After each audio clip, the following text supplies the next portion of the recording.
Bonjour à tous, je m'appelle Julie et aujourd'hui nous allons décomposer les 6 étapes essentielles pour acquérir une villa à Bali. Que vous envisagiez un investissement locatif, personnel ou autre, il est indispensable d'être bien informé. Alors allons droit au but. Alors voici les 6 différentes étapes que vous rencontrerez inévitablement au cours du processus d'acquisition d'une villa à Bali. Numéro 1, trouvez la bonne propriété qui correspond à vos attentes et vos critères. 2. Faire preuve de diligence raisonnable pour vous assurer de ne pas vous faire arnaquer. 3. Choisir le bon notaire. 4. Placer un dépôt pour sécuriser votre propriété sur le marché. 5. Démarrage du processus de contrôle. Et enfin, numéro 6, l'acquisition, la signature et la remise des clés. Mais avant d'aller plus loin, n'oubliez pas de vous abonner et d'activer la cloche de notification pour rester à jour avec nos dernières vidéos. Maintenant, voyons voir.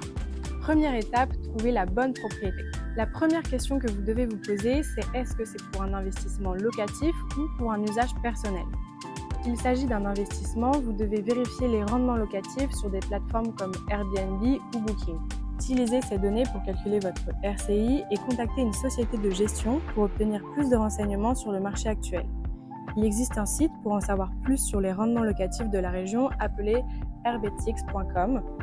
Il vous donnera absolument tous les revenus locatifs Airbnb dans chaque région, les taux d'occupation ainsi que d'autres informations à savoir absolument. Si vous cherchez à acquérir une villa pour un usage personnel, assurez-vous que la propriété convient à votre style de vie et à vos besoins. La clé sera de trouver un équilibre sain entre vos besoins et vos attentes, que ce soit concernant l'emplacement, la conception ou le style. Si vous achetez une propriété, que ce soit en off-plan ou encore en construction, il est crucial pour vous d'avoir toute confiance en le développeur qui dirigera votre projet.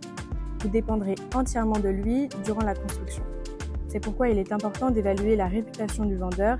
A-t-il eu des commentaires positifs d'autres clients, etc. Maintenant, passons à l'étape 2, la diligence raisonnable. Le processus peut être effectué par un notaire désigné pour des vérifications de base, mais vous pouvez également faire intervenir un avocat pour un examen plus précis via des cartes de zonage ou des documents juridiques. D'abord, le zonage du bien. Les principales catégories de zonage à Bali sont le rouge, le jaune et le vert, chacune indiquant différents types de permis. Les zones vertes étant moins prisées et les zones rouges les plus prisées et donc les plus rares, le juste milieu étant les zones jaunes. L'ancien système de permis de construire, IMB, a été remplacé par le PBG, une autorisation de permis de construire, et la SLF qui détermine l'utilisation de l'immeuble. Le problème, c'est que vous ne pouvez pas obtenir l'un ou l'autre si vous êtes dans une zone verte. Un bon moyen de savoir si le vendeur ou le développeur est à jour avec les nouveaux changements juridiques actuels.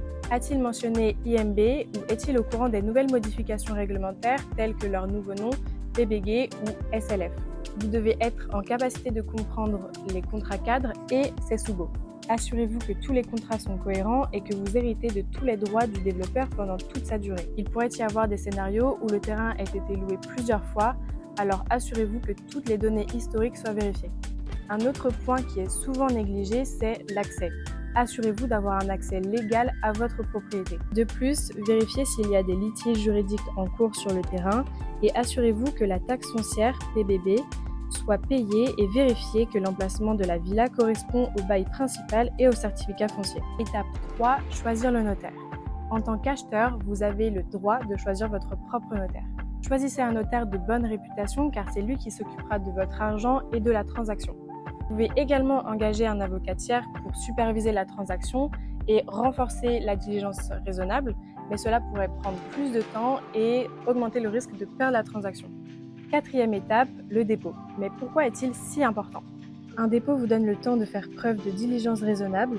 Il est habituellement remboursable car il est détenu dans un compte séquestre de notaire. Avec cela, vous pouvez signer un accord de prévente ou obtenir une confirmation verbale du vendeur pour verrouiller la propriété pour une période spécifique. Nous le disons jamais assez, mais n'hésitez pas à poser une caution pour verrouiller la propriété.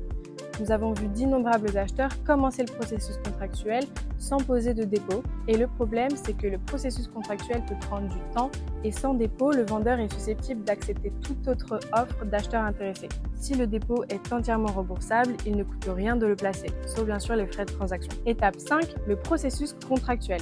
Cela implique la création d'un contrat entre vous et le vendeur où vous pourrez ajouter des clauses pour une transaction plus sûre. En effet, vous êtes libre d'ajouter toute clause qui vous fera sentir plus en sécurité sur la transaction, avec la confirmation bien sûr du notaire et des vendeurs. Vous ne serez jamais assez en sécurité. Lors de l'achat d'une nouvelle propriété, il est possible que le permis de construire ou commercial soit encore en cours. Et c'est absolument normal pour une villa neuve. Vous devez demander une clause qui mentionne un acompte détenu par le notaire jusqu'à la délivrance du permis. Cela rend la transaction plus sûre. Lorsque le vendeur, le notaire et vous êtes d'accord sur le contrat, vous pouvez passer à l'étape finale. Étape 6, l'acquisition, la signature contractuelle, puis le paiement et la remise des clés. Une fois que vous avez une date de signature, vous rencontrerez le vendeur au bureau du notaire et vous pouvez signer le contrat de vente. Un point très important est que vous devez vous assurer que la copie du contrat que vous avez signé correspond à celle que vous avez confirmée précédemment. Après la signature, vous devriez avoir quelques semaines pour effectuer les paiements, puis vous aurez le droit d'obtenir les clés et d'emménager dans votre nouvelle villa. Félicitations, vous avez sécurisé votre propriété à Bali. Une dernière chose que nous devrions ajouter, c'est que vous devez absolument garder un œil sur la propriété durant la période de garantie. Tout ce qui se présente doit être immédiatement informé au vendeur pour qu'il soit réglé dans les plus brefs délais. Merci de votre attention, en espérant que cette vidéo vous aura permis de mieux comprendre comment investir sereinement à Bali. N'hésitez pas à partager cette vidéo, la liker et vous abonner. Et à la prochaine!